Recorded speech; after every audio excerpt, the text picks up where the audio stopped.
the Quran is a man-made book that has a lot of changes, that it went through a process of early editing and redactions that continued for a while. We're not talking a couple of years, we're talking hundreds of years, and that more and more discoveries are supporting this particular theory now.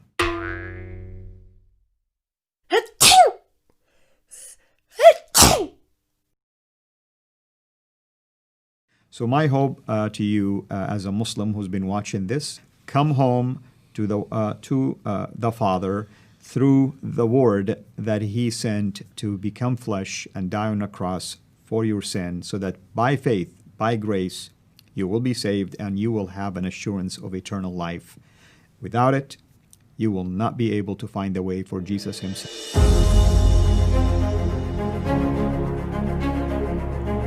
I'm here with my friend Al-Fadi, and we've just recorded a lot of shows about arguments for Islam, and I was with you on a show years ago that we recorded over Skype, but I've never seen your testimony, and I know that you're a former Muslim, that you grew up in Saudi Arabia, but beyond that I don't really know much, so I figured this would be a great time to learn. So why don't you start by telling us what your life was like in Saudi Arabia growing up?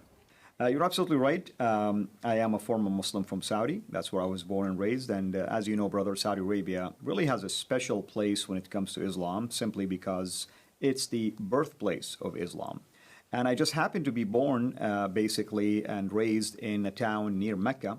So there was this bond not only to Islam and its origin, but also my close proximity to Mecca. And as you know, Islam is a religion of works. Therefore, more good deeds you do, more chances you have in order for you to earn your way to heaven.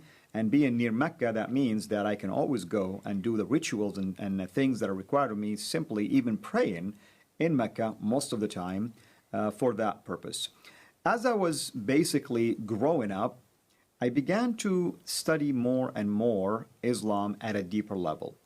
Now, not all Muslims, by the way, you're going to meet, even from Saudi, are that religious. I want to be fair. Not all of them are that devout. But the tendency for people in Saudi to be devout, if you wish, is much higher than you find it in other areas outside of Saudi Arabia, simply because Islam is really emphasized in there, not only at the school level, not only at the college level, but also it is emphasized by the way of life in there and the Sharia law application and so many aspects basically of life in there. So this is how I was raised basically, and that was the environment I grew up in. And obviously something changed at some point. So, and you're here. So I know, even without you telling me, that a couple of things changed.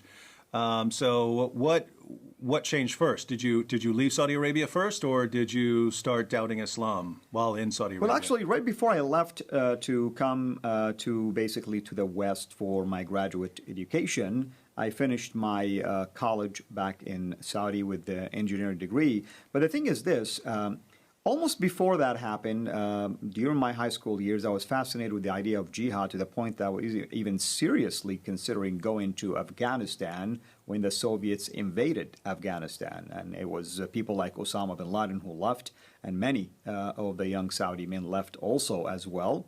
And therefore, I was fascinated with this idea of not just fighting, but dying as a martyr for all these rewards that I was reading about when it comes to the reward for martyrdom.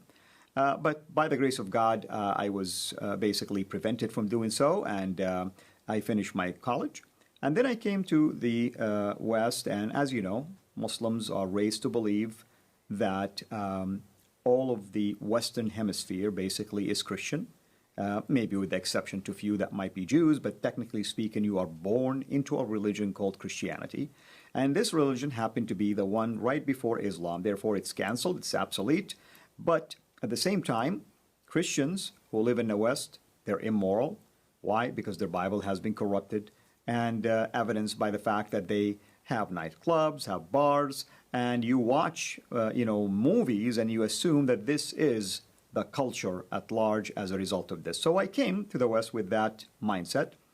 But it's almost like within the first month, believe it or not, I just struggled with the use of idioms, and that led me into basically getting connected through some of the campus ministries with a family that was a born-again believer. That was the first time I've ever heard of such a thing when we were having this spiritual discussions. And it was through that process that my mind began to shift into basically a willingness and also just the desire to learn more about this Christianity that I knew nothing about. Initially, my intent was to convert people to Islam. I didn't really want to learn about it for the sake of leaving Islam, but that's how the process began. Wait, so you got involved with Christians because you were trying to work on your English speaking abilities? My English, exactly. Oh, wow, that's interesting. So, how did you come to doubt Islam? Because most Christians that you would ever run into generally know very little about Islam. So I doubt they would have been presenting criticisms of Islam. So how did you come to doubt Islam? That is true. It's after a few months of my encounter with this family, I ended up changing my major. I moved from that place where I was to another place. And I severed my relationship with the family, never bothered to reconnect with them, graduated, got a job offer. And it was years later I met more people, and specifically another family. And it was when I began to engage them in discussions about my faith, Islam. In other words, I was inviting them to accept Islam. That's when they began to push back gently, asking me for proof when I said the Bible is corrupt. Asking me for proof when I made claims that Jesus wasn't crucified, and at the same time sharing back with me what does the Bible say, what other evidence there are available, and asking me also to reason about certain facts and things of that nature. In other words, they were really countering my arguments with ways to force me to examine and think about the claims that I'm making. And in this case, I began to discover slowly and gradually that I'm making really big claims that I cannot back up. And it was through this process, that was a long process. It took almost 12 years for it because I was definitely an apologetic at heart. I had this zeal for Islam. And of course, I wanted to prove that I was right. But of course, by God's grace, through this pushback, I began to slowly to doubt Islam until I get to a point where I definitely discovered that either I'm living a big lie or I know nothing about Islam, at least the way I learned it. And that was the turning point, basically. And so what happened after that? I got invited to go to a church a couple of times, and I refused to do so, for obvious reasons. Muslims, of course, don't like to go to churches anyway. And one of it is they're afraid that they'll be seen by others. Sometimes they think God is going to punish them, and so on and so forth. I spent about a year and a half, give or take, basically in, I call it spiritual vacation. I wasn't fasting, I wasn't praying, I wasn't doing anything.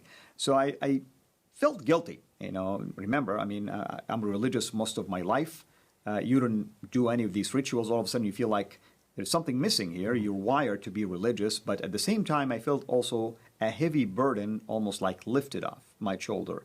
So I was really in this middle stage. Do I really go back to being religious, or why am I feeling relieved at least? And it was during that phase when I agreed finally to go to that church. And when I attended the church, I began to hear the gospel being preached from the Gospel of John, from the pulpit.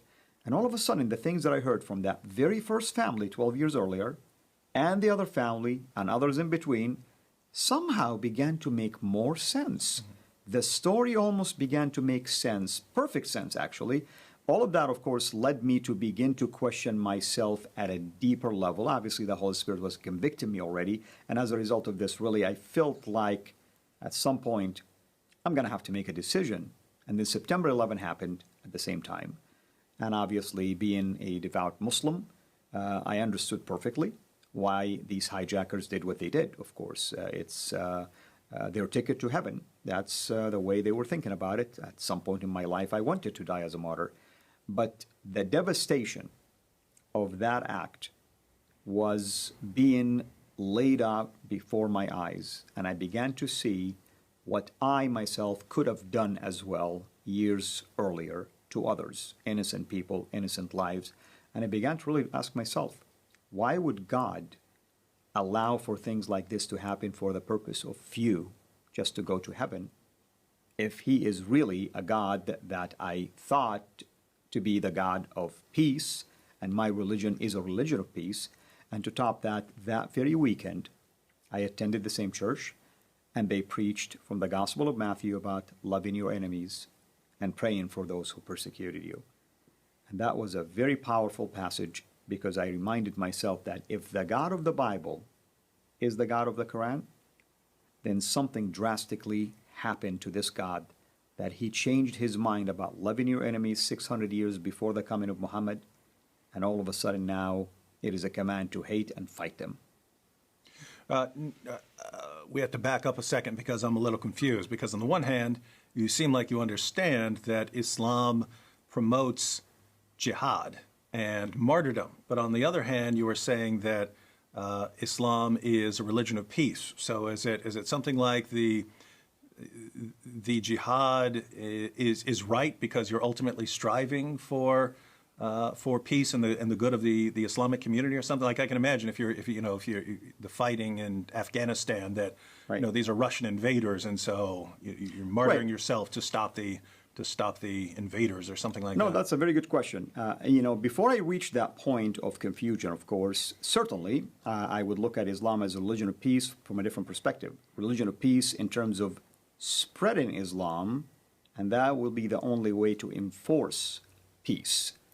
But then when I began to doubt Islam, I was touched now by what I've seen, and that really was the struggle that I faced. Reminding myself now, I used to think to do things like this, but at the same time, also the opposite side of that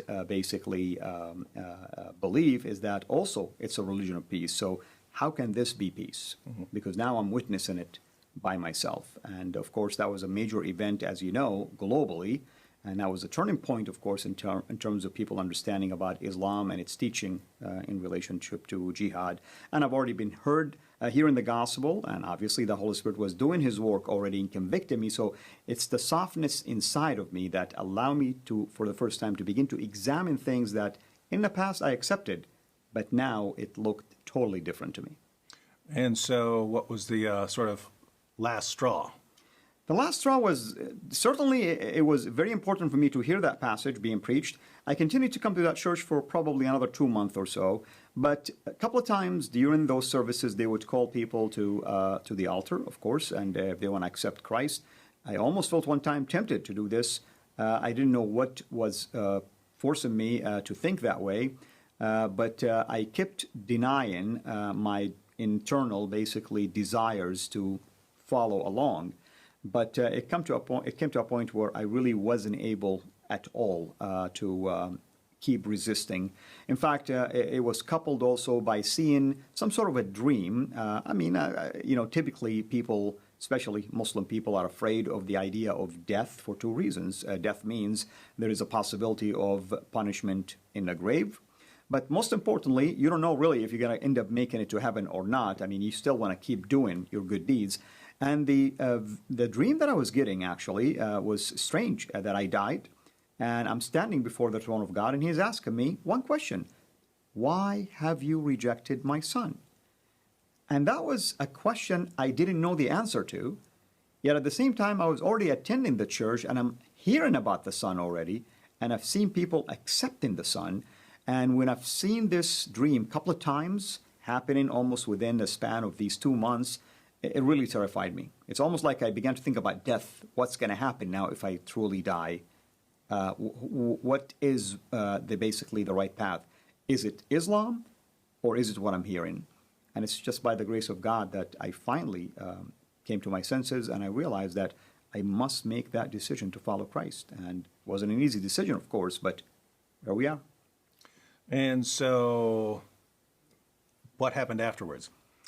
Of course, there is always a cost that comes with this. I lost a lot of things almost immediately. And I have to admit, the first thing that came to my mind is that, did I make the wrong decision? And am I being punished by Allah as a result of this? And it goes to show, by the way, the importance of having the right people surround you and disciplers. Because of that, the people around me who are believers began to explain to me that this is spiritual warfare. God is not punishing you for coming to Him, but God could be allowing these things to happen to you because maybe you have issues in the heart that He's working on. Maybe you have pride. Maybe He's preparing you for something big, a ministry or something of that sort. But don't look at it as if He's punishing you. He cannot punish you for coming to Him. He is. They began to show me passages that heaven is rejoicing that actually, as a sinner, you accepted basically Christ. So through this process, I began to it started to make sense to me that indeed, yes, there are things inside of me that began to change, things that I used to desire. Somehow I began to distance myself from material and stuff that I had affinity for, and I began to learn to be humble. And years later, of course, I look back and I am thankful now for the process that the Lord put me through. Now, you could have just spent the rest of your life working your job, living quietly, and eventually died like that. But you've decided to focus on ministry and reaching Muslims. Why'd you take things in that direction? Well, certainly it's God's calling, obviously. It wasn't just me trying to do something on my own. But here's the interesting thing. I remember the first maybe few weeks after I became a believer, I was asking God, why did you make me a Muslim all of these years, denying me to know you since day one? Of course, little that I knew that the Lord actually had a ministry for me, and all of these years are not a waste. Because of my upbringing as a Muslim from Saudi Arabia, learning the Quran, learning tafsir, learning all the traditions that basically the Prophet taught and his biography, and almost learning it from the top-notch Islamist, gave me that authority when the day came for me to step into ministry. And of course, I looked at it as, since I know the truth now, I owe it to my people to let them know about this truth. And it's amazing how God began to surround me by godly men and women who began to serve me, began to disciple me, began to work on me. Our dear brother Sam Shamoun was one of them. And watching sometimes your videos with him and others that were other parts of my discipleship process. And of course, the Lord brought me into contacts with others where media door opened up for me, and I began to see the significance, really, of utilizing media to the glory of God if we use it wisely. Because I cannot multiply myself, you cannot multiply yourself, but the message could be spread to millions upon millions of Muslims. And that's really how I began to get involved with ministry that grew from just one-on-one to teaching at Sunday schools to teaching seminars, and all of a sudden get involved with satellite TV, and now my own, of course, website, videos, radio show, and the likes, basically. One last question. You mentioned a situation where you saw the 9/11 attacks and decided to rethink things more carefully. I know there are lots of Muslims in the world today who are in that situation because they've seen a lot more than just 9/11. They're seeing what people are doing in the name of Allah around the world. Even right now during Ramadan, they're seeing the constant bombings, the suicide attacks, and so on. And many of them still believe in Islam, but this can become a time of reflection for them, time to think to themselves, is this religion true? Is all of this based on Islam, and is Islam true? And for those Muslims who might be ready to think about this for themselves for the first time, instead of just believing what's been passed down to them, what would you say to them? What I would say is this.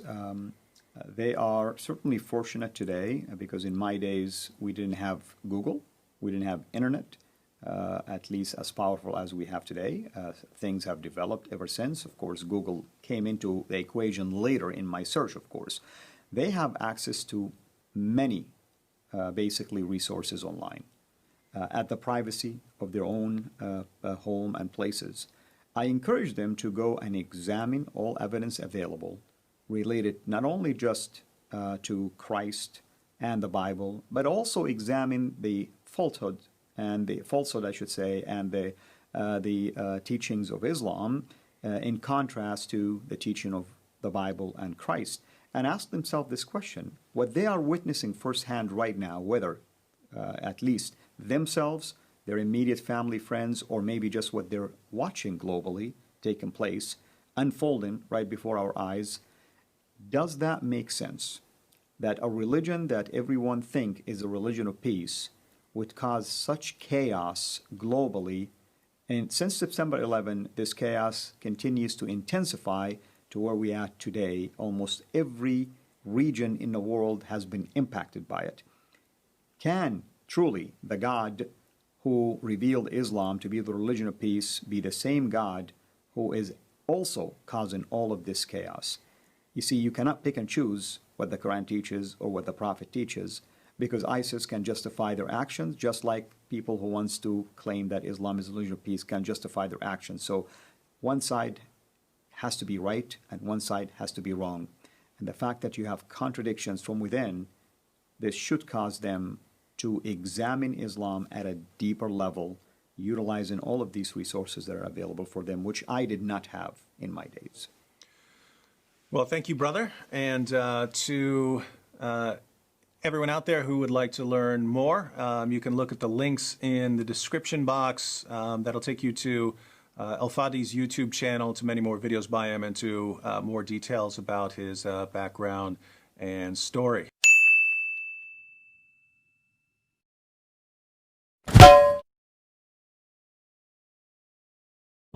Kita bangga menghafal Al-Quran tapi tidak memahami Al-Quran. Senang mengulang berbahasa Arab tapi tidak mengerti bahasa Arab. Suka membaca Al-Quran tapi tidak memahami maknanya. Akhirnya apa? Menjadi keledai di Indonesia.